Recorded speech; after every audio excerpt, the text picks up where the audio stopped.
sebenarnya kita tak perlu pun nak beli monitor yang baru kalau kita dah ada tablet atau phone. Jadi hari ini saya nak share satu software yang boleh buat anda gunakan anda punya tablet atau phone as second monitor. Jom.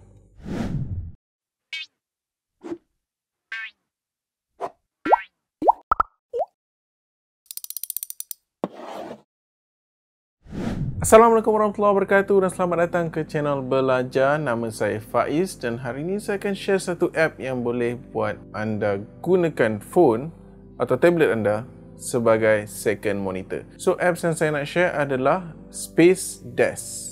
So Spacedesk ni basically dia allow kita untuk extend kita punya monitor yang kita sedia ada tu, macam laptop ke, desktop ke.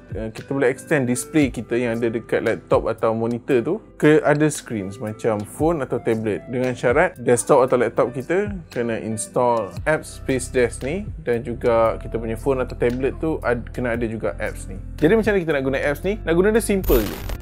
So mula-mula kita kena pergi ke browser, and then daripada browser tu kita just kena search spacedesk.net, and then kita pergi ke dia punya website lah.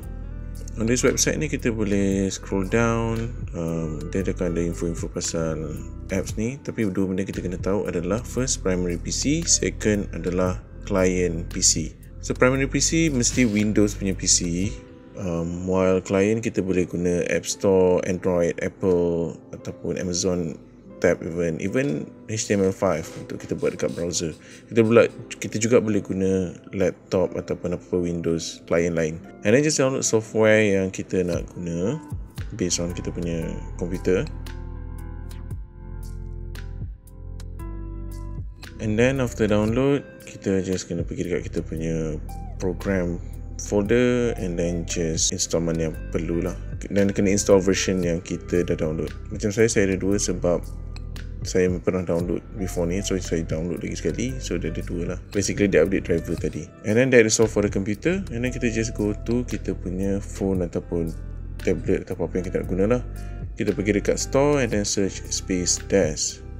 Dekat sini kita just connect dengan client yang ada dalam ni, dia punya primary server yang ada dalam ni. So basically dia akan automatic keluar kalau kita guna wifi yang sama. Asalkan kita dah buka dekat main PC, dia akan keluar dekat client punya apps. Dan bila kita dah connect, kita just boleh guna macam biasa, macam third screen. So dia akan register dekat setting as third screen, dan kita boleh edit punya resolution.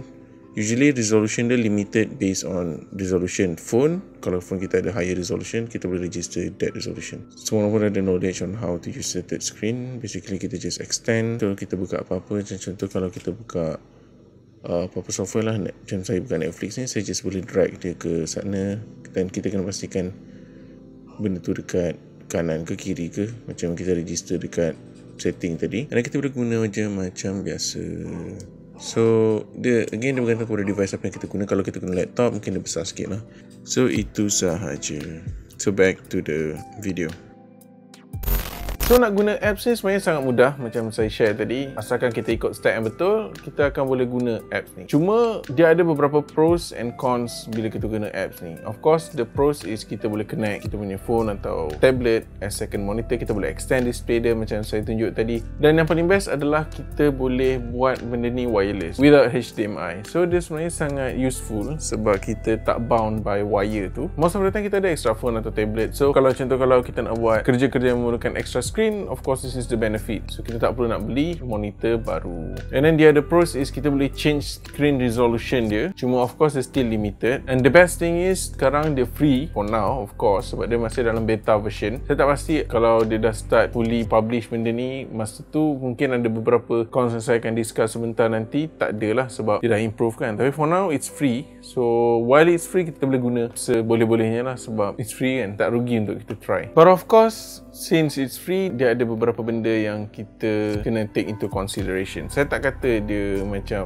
disadvantage lah, tapi it's more on benda yang kita kena work around lah untuk guna apps ni. So yang pertama adalah dia sangat bergantung kepada wifi connection kita. Contoh kalau wifi connection kita teruk, tak kisahlah dekat main source ke ataupun dekat tablet kita atau phone kita, dia akan affect connection tu, dan dia sangatlah unstable. So contoh kalau wifi connection tu affect sikit je, dia mungkin akan affected dekat second display tu. Second, dia punya quality quality dekat second display tu biasa tak on par dengan quality screen yang sepatutnya ada pada display tu. Contoh kalau phone kita boleh buat quad HD dekat screen tu, kita tak dapat quad HD tu biasanya. Biasa dia akan dapat macam 1080p ataupun even kurang lagi. Dan again, ini bergantung juga dekat internet kita. Dan most of the time FPS dia tak sama dengan FPS yang kita boleh dapat dekat phone atau tablet kita. Jadi kalau untuk kita yang biasa dengan high FPS, sebenarnya mungkin tak sesuai lah untuk gunakan secondary display ni as main monitor. Yang ketiga, dia beta version. So beta version ni basically kita tak boleh nak expect dia finished product lagi. So banyak benda yang mungkin dia akan ada bug, kita akan encounter certain things yang mungkin buat kita rasa stress. Bila dia contoh dia dah complete, mungkin masa tu dia akan jadi apps yang sangat berguna, tapi dia tak free lah, of course. Reason kenapa dia free macam saya cakap tadi, sebab beta version, at least dia free lah kan for now. Dan lastly, dia punya disadvantage adalah latency issue dia agak teruk lah sebenarnya. Kalau kita nak tengok dekat second display tu, memang ada latency issue sikit, tapi bila kita move kita punya mouse tu, kita akan nampak dia macam ada ghosting yang agak teruk lah. My thoughts on this app, basically apps ni still sangat berguna, still sangat function. Kalau kita just nak guna dia untuk open new document yang kita just guna untuk reference, guna untuk kita punya Twitch chat ke. Also mind that dia punya size is very limited, but still kita boleh guna the same resolution as kita punya main display, which is good. So far tak ada issue dari segi tu, cuma dia still limited lah dari segi resolution. Thank you for tuning in, thank you sebab join, and I hope it's gonna help a lot of you guys. Semoga dia bermanfaat. Like and subscribe kalau rasa video ni menarik. Kalau rasa benda boleh improve, boleh komen kat bawah. Nak dislike pun tak ada masalah. If you want to subscribe, really gonna help the channel grow. Click on the notification bells kalau korang nak being first in the line to tengok next video. Have a great day ahead. Selamat belajar, teruskan belajar, and keep on learning. Assalamualaikum warahmatullahi wabarakatuh. See you in the next video.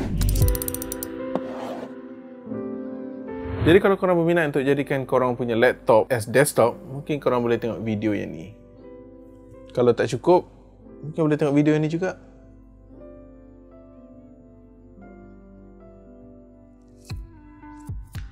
Bye.